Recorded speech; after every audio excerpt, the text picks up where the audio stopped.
Social media account x पर थोड़ी देर पहले पोस्ट किया है। वो लिख रहे हैं बटेंगे कटेंगे नहीं तो रिजल्ट आएगा, वोट नहीं बटेगा तो परिणाम निकलेगा। यूपी में 9 विधानसभा सीटों पर उपचुनाव का आज दिन है और लिख रहे हैं अखिलेश यादव बटेंगे कटेंगे नहीं तो रिजल्ट आएगा, वोट नहीं बटेगा तो परिणाम निकलेगा। कल ही उन्होंने निर्वाचन अधिकारी को पत्र लिखा था जिसमें कहा था कि जो मुस्लिम महिलाएं हैं उनका बुर्का हटाकर चेकिंग ना हो, वो असहज महसूस करती हैं। वो साथ ही साथ वोटर आईडी कार्ड नहीं चेक करने की मांग भी कर रहे थे और अब थोड़ी देर पहले पोस्ट कर दिया है बटेंगे कटेंगे नहीं तो रिजल्ट आएगा। यानी उन्होंने ये संदेश देने की कोशिश वोटर्स को की है। लेकिन ज्योति कुमार सिंह जी, जब बात आज वोटिंग को लेकर हो रही है, कांग्रेस इतनी खुश कैसे?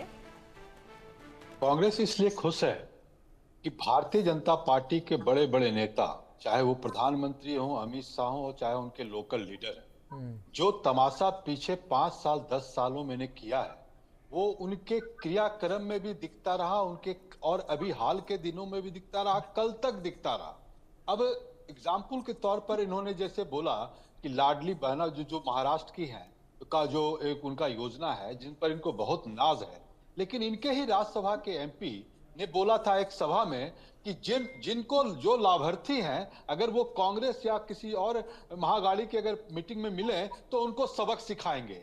तो इन तरह के बातों को करने से वहां के लोग बड़े भयभीत और डरे हुए हैं और बड़े घृणा के दृष्टि से देख रहे हैं, जो आज उन्हीं बातों के अगेंस्ट में आज सुबह से वोटिंग शुरू हो गई है। नंबर 1। नंबर 2 बात, जब ये बात करते हैं भ्रष्टाचार की और इसकी बात करते हैं तो क्या बोलना, आपने अपने रचना जी आपने अपने एंकरिंग में ही बताया कि बैगों के नोट टीवी में दिख रहे हैं और उस जो डायरी मिले उसमें 300,000 400,000 ये दिखा हुआ है। विनोद तावड़े वहां क्या कर रहे थे जबकि हमारा आचार संहिता का नियम है कि जब इलेक्शन शुरू का जब हमारा आचार संहिता जब वोटिंग के 48 घंटा पहले बाहर के नेता बाहर निकल जाते हैं, वहां क्या कर रहे थे पैसे रूम में वहां बांट कर, वहां सीसीटीवी क्यों उस होटल का बंद था। नंबर 2। नंबर 3 बात, अब देखें ये बांटने की बात करते हैं, अरे भाई साहब भारतीय जनता पार्टी आरएसएस के लोग ऐसे क्यों, लोग समझ रहे हो महाराष्ट्र जो देश का इकोनॉमिकल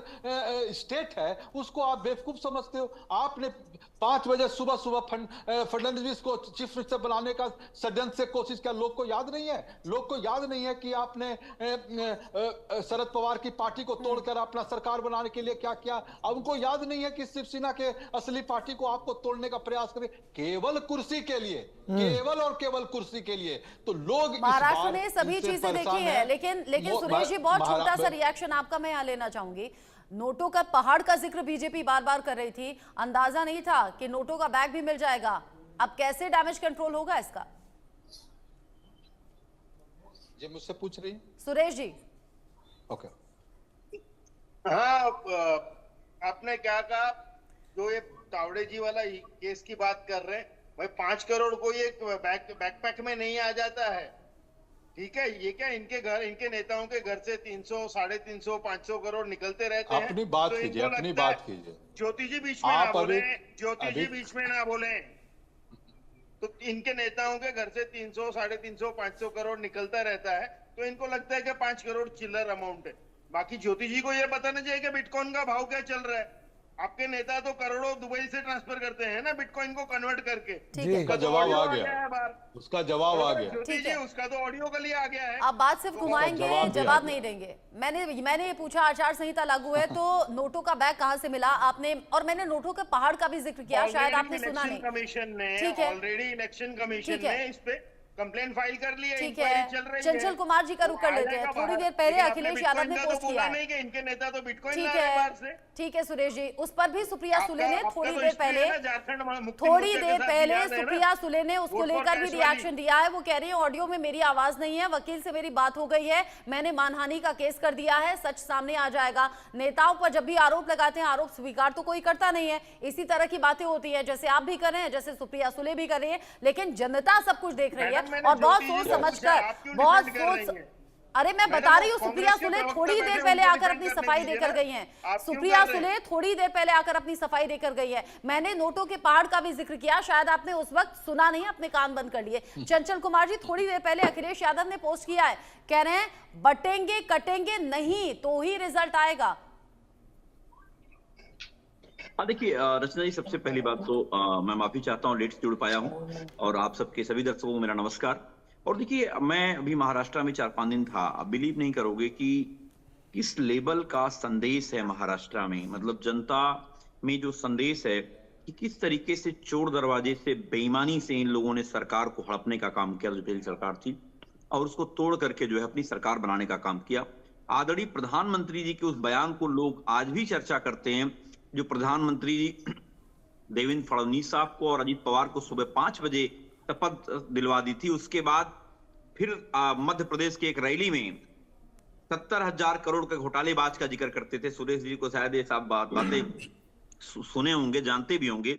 लेकिन आप सोचो, ठीक 6 दिन बाद उसी अजीत पवार को डिप्टी सीएम बना दिया जाता है। आप क्या बात करोगे? नैतिकता कुछ बची है क्या? आज पूरे देश में लोग क्या चर्चा कर रहे हैं? प्रधानमंत्री जी भ्रष्टाचार के ऊपर बोलते, लोग हंसते हैं।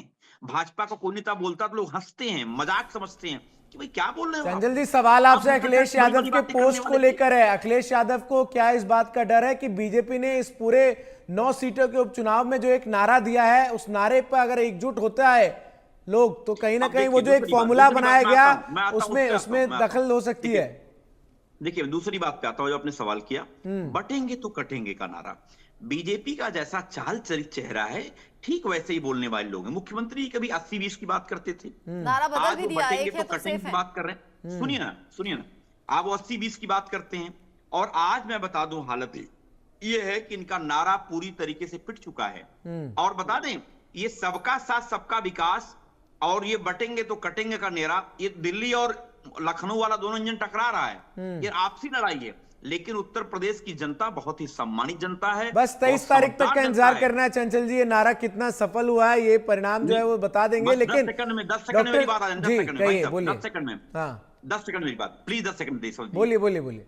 मैं बताऊं आपको कि मैं ये इनका नारा पिट चुका है, और अगर बटेंगे कटेंगे का नारा अगर इनका सही होता तो लखीमपुर खीरी का विधायक सुरेश जी, लखीमपुर खीरी का विधायक, सत्तारूढ़ का विधायक, वर्मा समाज का विधायक, पीडीए समाज का विधायक, मुख्यमंत्री का सजातीय व्यक्ति लतियाता है पब्लिक प्लेस पे, वो विधायक बेचारा 10 दिन लग गए उसको अपने एफआईआर कराने में, खुद अपना एफआईआर नहीं करा पाया, और कह रहे तो बटेंगे तो कटेंगे। बस 2 दिन का और इंतजार कर लेते हैं, परिणाम सामने आएंगे, पता चल जाएगा। ठीक है, डॉक्टर सीमा मलिक एनसीपी की प्रवक्ता हमारे साथ जुड़ी है। ठीक है चंचल जी। सीमा जी, एनसीपी इस पूरे चुनाव में जिस तरीके से कॉन्टेस्ट करती हुई नजर आई, कहीं ना कहीं एनसीपी के लिए चुनाव बेहद अहम इसलिए भी है क्योंकि एक तरफ तो पार्टी के वर्चस्व का तो चुनाव है ही है, दूसरी तरफ परिवार में किसकी चलेगी। अजीत पवार खेमा जो है वो लगातार कह रहा है हम ही असली एनसीपी हैं, और परिणाम जब सामने आएंगे तो सब दूध का दूध पानी का पानी तो हो ही जाएगा। लेकिन सुप्रिया सुले पर बहुत कुछ आरोप जो हैं वो कल रात से लग रहे हैं। सफाई हालांकि उन्होंने दे दी है, लेकिन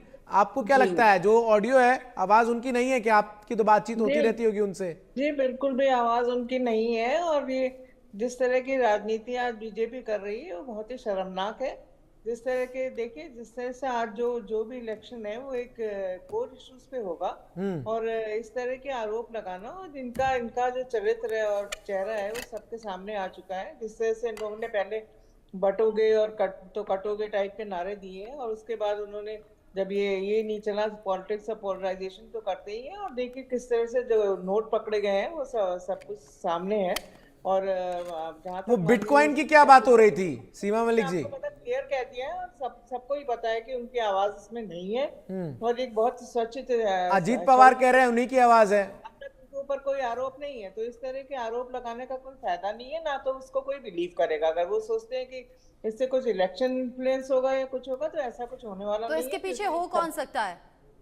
देखिए उसके पीछे कौन हो सकता है, एक अदृश्य शक्ति है जो हर चीज के पीछे होती है, सभी लोग जानते हैं उसका नाम। तो मेरे कहने की जरूरत नहीं है। जिस तरह की राजनीति, अदृश्य शक्ति कौन सी होती है? सीमा मलिक जी खुलकर बोलिए। जितना भी ये लोग ये सब कर ले, मैं आपको बता रही हूँ कि आज जो स्थिति है, ये लोग कौन, खुलकर बोलिए ना। वहाँ पर हो जिस तरह ये अदृश्य शक्ति आप किसको कह रही हैं? ये सबने देखा है जी। ये अदृश्य शक्ति आप किसको कह रही हैं? देखिए सबको पता है कि अदृश्य शक्ति के बारे में, तो सबको पता है कि वो कौन है।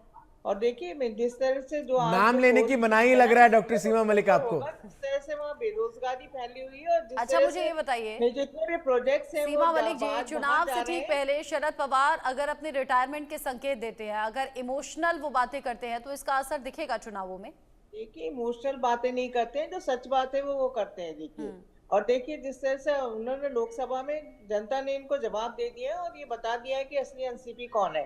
लोकसभा में हमारा 80% स्ट्राइक रेट था। अगर स्ट्राइक रेट की भी आप बात करते तो और कितनी ज्यादा सीट्स हमारी आई थी इंडिया अलायंस की, ये भी सबने देखा था। जबकि आपने एक बहुत ही ऐसी परिस्थिति बना दी थी, हमारा सिंबल ले लिया था, हमारे पार्टी का नाम ले लिया था, सब कुछ ले लिया आपने, फिर भी हमारी जीत हुई। ज्योति कुमार जी, ज्योति कुमार जी, मैं आपको बताऊं कि आज जो यहाँ पर स्थिति है, जिस तरह का भ्रष्टाचार है वो सबने देखा है। मैंने भी ये बात सुनी थी कि लोगों को पैसे दिए जा रहे हैं, पर शायद कल वो बात पता ही चली। वो भी विनोद तावड़े कह रहे हैं कि वो वहां पर मौजूद थे केवल कार्यकर्ताओं के साथ चाय पीने के लिए। ज्योति कुमार जी, सवाल ये है, ये जो महाविकास अघाड़ी में सीट शेयरिंग फॉर्मूला जब शुरू में सामने आया तो संभावना जताई जा रही थी कांग्रेस सबसे अधिक सीटों पर लड़ेगी, लेकिन क्या परिस्थिति हुई कि सब कुछ जो है वो बराबर बराबर में बटा। वहीं दूसरी खेमे को अगर आप देखें तो बीजेपी बिल्कुल एक अपर हैंड में है, सीट जो है सबसे ज्यादा बीजेपी वहां पर लड़ रही है। नाना पटोले कई बार कह चुके हैं जीतेंगे तो मुख्यमंत्री मैं ही बनूंगा, लेकिन उनके चेहरे का ऐलान जो है वो किया नहीं गया। उद्धव ठाकरे की अपनी महत्वाकांक्षाएं हैं। देखिए चंदन जी, जब राजनीति होती है और जब किसी स्टेट में गठबंधन की राजनीति होती है तो कांग्रेस पार्टी के बारे में मैं दावे के साथ कह सकता हूं, क्योंकि मैं उसका प्रवक्ता हूं।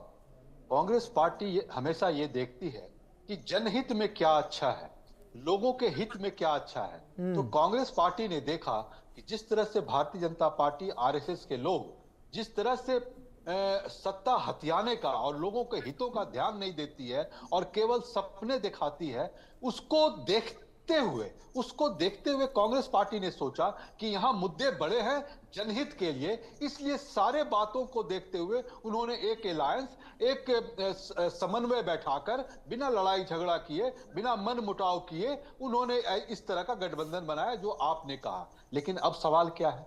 सवाल है कि क्या ये महाअघाड़ी जब हम सरकार में आ जाएंगे, जो निश्चित रूप से जो लोग सुबह से वोट कर रहे हैं वो महाअघाड़ी कांग्रेस के पक्ष में, शरद पवार के पक्ष में और हमारे उद्धव ठाकरे के पक्ष में करना शुरू कर दिए हैं और अभी तक 100% हम लोगों को ही वोट किया है, वो इन बातों पर किया है क्योंकि हम लोगों ने जो महाराष्ट्र नामा जो हम लोगों को दिए, उन 5 चीजों पर पिलर बनाया। हम लोगों ने खेती बाड़ी और ग्रामीण विकास के बारे में बात की, लोगों को बड़ा अपील किया क्योंकि किसानों का भी ग्रामीण विकास का बात करते हैं तो आप जानते हैं कितने सुसाइड हुए हैं, कितना किसानों को परेशानी हुआ है, खेती बाड़ी में कितनी परेशानी हुई है। ज्योति कुमार जी, आप रहिए, राम गोपाल यादव कुछ बोल रहे हैं, सुन लेते हैं।